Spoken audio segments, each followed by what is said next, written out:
the cost of food is seen as a companion to food security for everybody in Jamaica.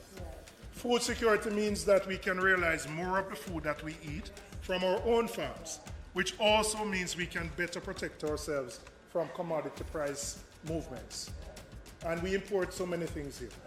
It means that a greater deal more should be done for agriculture than is currently being done in the budget.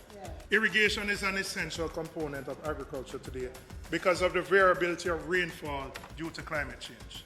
No longer can farmers depend on historical rain patterns to determine when to plant their crops.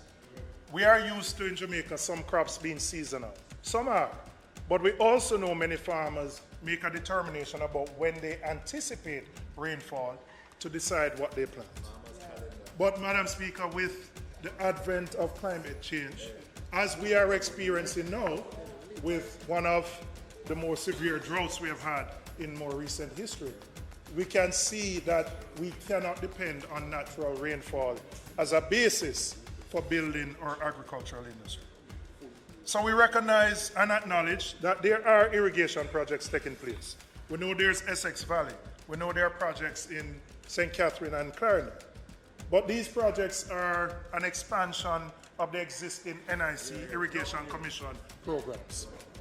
Not only does the NIC network in farming areas need to be expanded, but we also need to ensure that the lands which are in irrigatable areas are being adequately utilized.